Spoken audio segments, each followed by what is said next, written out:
Good afternoon, everybody. So Osgoode's Black Law Students Association is committed to enhancing the political, social, and economic consciousness of individuals, both within and beyond the Osgoode community. And so as president of the Black Law Students Association, I am honored to introduce our final speaker of the afternoon. Councillor Michael Thompson is currently serving in his fourth term as City Councillor for Ward 37, the Scarborough Centre. He is a member of the City Council's Executive Committee and the Employee and Labor Relations Committee. He is an influential politician and leader in our city, and his commitment to economic development is inspiring, to say the least. He sits on a number of important committees, including Build Toronto, and is chair of both Toronto's Economic Development and Culture Committee and Invest Toronto. Among his many contributions to the business development of the city, Councillor Thompson led the creation of the Wexford Heights Business Improvement Area and created an annual job fair that connects thousands of job seekers with dozens of employers. He continues to promote the development of young leaders from a wide range of cultural and economic backgrounds. He also created Scarborough Rocks, a community image building campaign which emphasizes Scarborough's unique cultural blend. Prior to entering the political realm, Councillor Thompson received his Bachelor of Arts from Concordia University and worked as an entrepreneur in the business and financial services sector for several years. He is the recipient of countless awards and honors, including the York University International Award, the African Achievement Award for Excellence in Politics, the Jane Society of Toronto Community Award, the Bob Marley Award, and the Bob Marley Lifetime Achievement Award. Needless to say, this is a very busy man who works tirelessly for our city. We are very grateful he could be with us here today. Please join me in welcoming Councillor Michael Thompson. Thanks very much, Shannon, and good afternoon, ladies and gentlemen. I would like to thank Dean Sorsen and also Jamil Javani, who have been instrumental in terms of inviting me to this a great event. I'd also like to thank you. And of course, I'd like to thank Osgoode Hall Law School for having me here today. I'd also like to acknowledge a really good friend of mine who I see in the audience here, and he is no stranger to, obviously, the community and to politics. He's had a very long, distinctive career in politics, and my good friend, Joe Pantalone. Joe, would you please stand, please? Big round of applause for Joe Pantalone. Thank you. I want to say that I am actually extremely happy to be attending the summit. I may sound a little jet lagged, because I think I am. I just came from a long, extensive 2.5-day trip from Los Angeles late last night, and I'm here this afternoon, but I'm so honored to be here. I wouldn't have missed it for the world. I would also like to acknowledge a good friend of mine and someone I've grown up with in the neighborhood, Professor Rafael Gomez. Rafael, good to see you. Thank you. I'm particularly also happy with the theme that you've actually chosen for this event. I think it, obviously it speaks for itself, but it incorporates a number of different component parts, which I will speak about as I make my remarks. As the chair of Toronto's Economic Development Committee, I'm extremely passionate about creating opportunities for our residents, growing opportunities for our businesses, and of course, job opportunities for our people. Creating these opportunities is the foundation of the city's economic development and cultural program. Recently, Mayor Tory and I have had the opportunity of traveling around the world to talk to business leaders about our city, about the potential that exists for business investors. We have, in fact, been building relationships with decision makers, connecting with businesses, and of course investors, and of course looking at uncovering trade opportunities for Toronto companies. There are many important lessons to be learned by looking around the globe right now, studying the places where people are thriving, as well as the places where they are unfortunately looking inwards. We have found that the places that are doing well are those that focus on developing opportunities for their residents. These places give people the tools and create an environment where they can thrive and take care of their families. These places make sure that the divide between those who are doing well and those who are not doesn't grow. Our view is that it is the proper role for a city government to make sure that we do the right thing by the greatest number of people. But the city is only one place in that puzzle. For the right opportunities to emerge, all elements in the system have to work together. The private sector, not-for-profits, universities and colleges, as well as government and individual citizens. To create a balanced society, everyone has to be actively engaged. And all of us must realize that if the people don't have the right opportunities, we will not succeed. This is why it's so great that you are engaged in this topic today. And I know it's a two-day event. Having these important discussions is extremely important for our community and our society as a whole. Watch the news or read the newspapers, and it becomes abundantly clear that your timing is in fact perfect. Around the world, people feel marginalized and devoid of opportunities. They feel in fact abandoned by their institutions and taken advantage of by big business. Their distrust, disappointment, and hopelessness can manifest itself in very dangerous ways. Here in Toronto, we have an opportunity to do things differently. Doing things differently is extremely important. We have certainly our challenges. There are people in our city who struggle every day and who lack access to the opportunities that they need to succeed. We care about these people and the issues they face because we are a city that historically led the way in breaking down barriers that holds people back. We have led the way in the LGBT rights, in equity issues, in the protectionists. We have extended our workers and our citizens.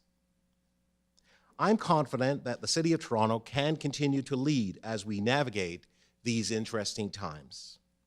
As I see it, economic development is in fact closely tied to supporting social equity and building strong, inclusive communities. If people aren't doing well, the city doesn't do well, and none of us do well. We cannot generate long-term growth in our industries or overall wealth in Toronto if a large segment of our population is excluded or in fact left behind. This is especially true now when our economy, and in fact the world's economy, are undergoing drastic change. New and disruptive technologies are turning industries on their heads. The companies that are growing and the jobs that are emerging in Toronto and elsewhere were unheard of a generation ago. It is hard to know where technologies will become. It is not even clear where the jobs are going to be next year or in 5 years from now. And because of that rapid change, the potential for disconnection is in fact profound. So we all have to stay on top of it. We have to make sure that in these shifting times, we remain focused on identifying opportunities and on making the right connections between jobs and the people who in fact need those jobs. We have to stay ahead of the curve. Last night, Mayor Tory issued a challenge to resolve TO, a technology conference in Toronto. As the city's tech sector grows, Toronto is becoming a global center for innovation and technology. And as the industry scales up, companies are in fact looking for new talent to fill the high-skilled jobs they're creating. At the same time, Toronto has the highest proportion of youth unemployment in the country. So the mayor's challenge to the tech sector is in fact to take on this problem and this challenge, to think about how they can actually help to solve our city's youth unemployment problem as they grow their workforce. Our universities and colleges, too, must play a crucial role. Students must be equipped for the new realities of the global marketplace. They must be taught about entrepreneurship and financial literacy. They must understand the history and the context of the global shift that's on the way. Another area of focus for the city is to deliver on our promise to new immigrants to Canada. Canada, ladies and gentlemen, has been and continues to be a beacon for immigration, something, in fact, that we should all be very proud of. As the rest of the world closes its doors, Canada welcomes Syrian refugees in their time of crisis. This isn't new.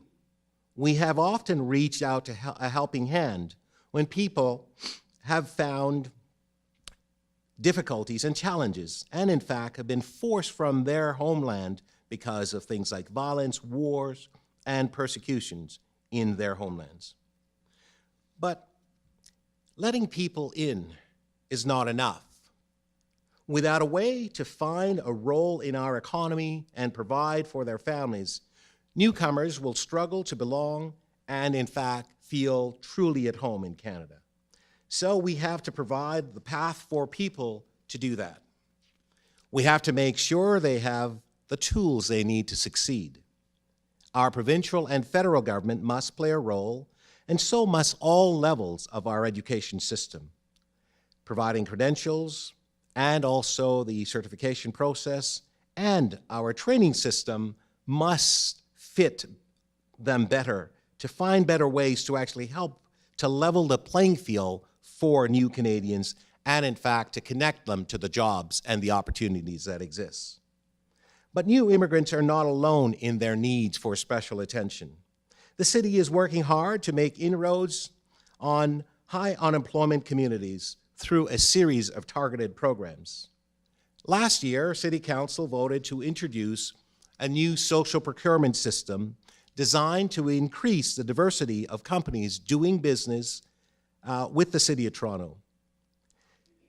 We are trying, in fact, to bring more employment opportunities to those in the minority groups and low-income areas as part of our poverty reduction strategy. The city has, in fact, set a goal for 2018 of assigning 1/3 of our procurement contracts over $5 million to companies who are certified as diverse. Successful bidders must ensure that 25% of their direct suppliers are providing community benefits through their business practices. The city has also been championing its partnership to advance youth employment, better known as the PAY program. This is a joint initiative between the private sector employers and the City of Toronto. Under PAY, we have been encouraging partner companies like Starbucks, to commit to hiring young people in the city. We are helping out by providing training and support for those who are looking for good jobs. But job opportunities are just one part of this big puzzle. There are lots of things that people hold back their abilities from reaching their potential. And that contributes to them missing out on great opportunities that exist, certainly in our city and beyond. Our city's transit system, for example, has not in fact grown with our population. There are parts of the city where people have no access to subways, and they have great challenges in terms of accessing to just transit in general. There are areas in the city where people have to take a number of buses in order to get to their destinations. Now, taking a number of buses, one would say, well, that's not a problem. The problem is that taking those buses take them a tremendous amount of time in order to get to their destination, or in fact, in driving through traffic to get to where they need to go. We've heard from the Board of Trade that about $8 billion annually is wasted because of congestion challenges for people traveling or trying to get around the city. So we are, in fact, working on extending the subway system from Downsview Station to Vaughan Metro Center. This will open up economic opportunities in the York University area and, in fact, the York region. It will also increase mobility to residents in those areas to get to downtown Toronto and other parts of the city for work, play, or other activities. Just last week, we began a series of community consultation in partnership with the local Black community groups. The consultation is part of our Toronto for All program to combat Islamophobia, transphobia, and systemic racism.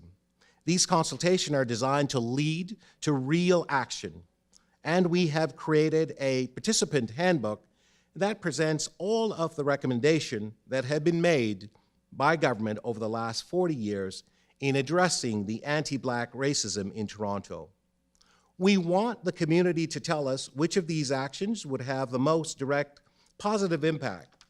So when we have completed these consultations, we in fact will have an action plan in order to address some of these fundamental, challenging, and problematic issues facing our city. We recognize that Toronto's Black communities experience systemic racism, and we in fact are committed to taking actions to address the issues and to expand opportunities and inclusion for these Toronto residents. I want to make it clear that the city can't, in fact, create economic opportunities on its own. We, in fact, can only go as far as our ability to engage committed partners take us. So whether it is government, post-secondary education system, companies, not-for-profits, or other employers, none of us, in fact, can do this alone. None of us, in fact, have all the answers. None of us can solve these problems by ourselves. We all need to work together. But we can reach out and play our respective part in terms of addressing these issues. We can all commit to taking real actions and work together to build success. In this room are people who can make a real difference. And I encourage each and every one of you to think big, set your goals high, work with us to ensure that Toronto can continue to be a leader in creating opportunities for all people. I want to thank you for having me here today to discuss this important issue. I truly believe that Toronto is a city of opportunities for the 21st century. Together, we can bring opportunity to all of our residents for many years to come. Thank you. All right, so we are now at the end of the day. Before we all depart, I wanted to just acknowledge someone in the room. So Nicola Holness, if you could just put your hand up for a sec. So we do an event like this, and we get a chance to talk about like the university's role outside of our campus. But this is a 2-day conversation. Nicola actually is one of the external faces of the university and one of the main people that bridges this university to its surrounding areas. And I just want to acknowledge the work that she does with CLASP, which is our legal aid clinic. And she's been, yes, thank you, yeah. So if you get a chance to chat with her, I think you'd be really impressed to learn about what she does and also what CLASP does. And I think it would also kind of give you a good sense of what the university's commitments to the wider community are beyond just what we've been able to talk about today.